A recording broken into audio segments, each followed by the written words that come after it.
I and my fellow memory masters would like to perform today Paul Revere's Ride by Henry Wadsworth Longfellow.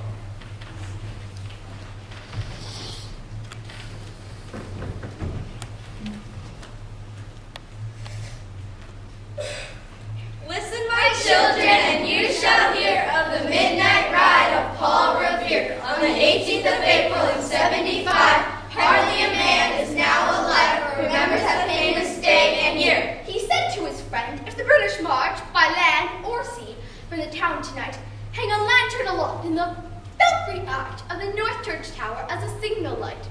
One if by land, and two if by sea, and I on the opposite shore will be, ready to ride and spread the alarm through every Middlesex village and farm for the country folk to be up and to arm.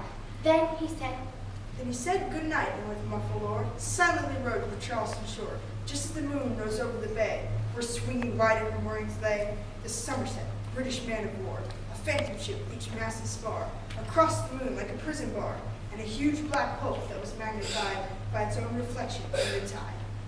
Meanwhile his friend through alley and street wanders and watches with eager ears till the night sounds around him he hears The muster of men at the bare fort, the sound of arms and the tramp of feet, and the measured tread of the grenadiers marching down the northern shore. Then he climbed the tower of the Old North Church by the wooden stairs with stealthy tread to the belfry chamber overhead, and startled the pigeons from their perch on the somber rafters that round him made masses and moving shapes of shade, by the trembling ladder steep and tall, to the highest window in the wall, where he paused to listen and look down a moment on the roofs of the town, moonlight flowing over all.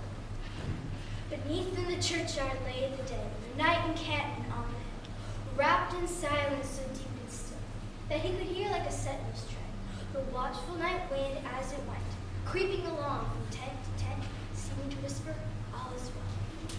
Then suddenly he feels the spell of the place and the hour and the secret dread of the lonely belfry and the dead. For suddenly all his thoughts are bent on a shadowy something far away, where the river widens to meet the bay, a line of black that bends and floats on the rising tide, like a bridge of boats. Meanwhile, impatient to mount and ride, wooded and spurred with a heavy stride, to the opposite shore walked Paul Revere. And patted his horse's side, gazing landscape far and near, then impetuous stamped the earth, and turned and tightened the saddle girth. But mostly he watched with eager search the belfry tower of the Old North Church, as it rose above the graves on the hill, lonely and spectral and somber and still. for suddenly all and lo, as he looks on the belfry's height, a glimmer and then a gleam of light. He springs to the saddle, the bridle he turns, but lingers and gazes till full of his sight a second lamp in the belfry burns. A hurry of hoofbeats in the mill street, a shape in the moonlight, a bulk in the dark, and beneath from the pedals and passing a spark, struck up by a steed, flying fearless and fleet. And yet, through the gleam of the light, the fate of a nation was riding that night. And the spark struck out by that steed in its flight kindled the land with the flame of its heat. He has left the village and mounted the steep, and beneath him, tranquil and broad and deep, is the mystic meeting the ocean tides, and under the alders that skirt its edge, now loud on the ledge is heard the tramp of his steed as he rides. It was told by the village clock when he crossed the bridge into Medford town. He heard the crowing of the cock and the barking of the farmer's dog, and felt the damp of the river above their heads after the sun goes down. It was won by the village clock when he galloped into Lexington. He saw the gilded weathercock swim in the moonlight as he passed, and the meeting house windows black and bare gazed at him with a spectral glare. As if there he stood aghast at the bloody work they were upon. It was 2 by the village clock when he came to the bridge at Concord town.